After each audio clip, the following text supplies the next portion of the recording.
అండి నమస్కారం. సుమా కనకాల గారని మా మదర్ ఇక్కడ యాంకరింగ్ చేస్తుంటారు. అంటే ఓ అమ్మా నువ్వేనా?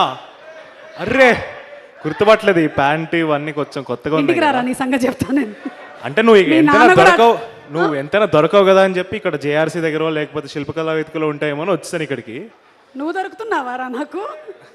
సరే చెప్తున్నా కదా, ఓకే ఊరికే అన్నాలే. సోయల్ పిలిచారు కాబట్టి వచ్చాను. ఓకే ఇక్కడికి విచ్చేసిన అతిథులందరికీ నమస్కారం. ముందుగా సోహెల్ గురించి చెప్పాలంటే చాలా విన్నాను, చాలా చూశాను. చాలా కష్టపడతాడని, 24/7 కష్టపడుతూనే ఉంటాడు. అండ్ తన 100% కాదు 200% పెట్టాడు ఈ సినిమాకి. అండ్ తను ఒక్కడే కాదు, ఒక సినిమా బయటకు రావాలంటే 24 క్రాఫ్ట్స్లో from the producer to the light boy to every person included in that, వాళ్ళందరూ కలిసి పనిచేస్తేనే ఒక సినిమా బయటకు వస్తుంది. సో మీరందరూ ఒక టికెట్ని కొనుక్కొని థియేటర్కి వచ్చి సినిమాని చూడాలని కోరుకుంటున్నాను. అండ్ వీళ్ళ ట్యాగ్లైన్ ఏదో ముందు చూశాను, మీ జీవితాలతో వీళ్ళ జీవితాలను మార్చేయండి.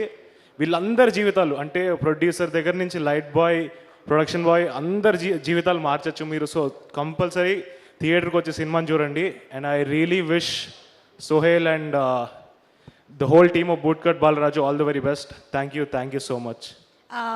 ఒక్క నిమిషం రోషన్ గారు. చెప్పండి సుమ గారు. అంటే ఇది సర్పంచ్ పోటీలకు నిలబడ్డారు కదా సోహెల్ గారు బూట్కట్ బాలరాజులో. ఆయన గుర్తు బూట్ కట్టు. ఒకవేళ మీరు గనక నిలబడితే వాట్ ఈస్ ద గుర్తు? నేను నిలబడితే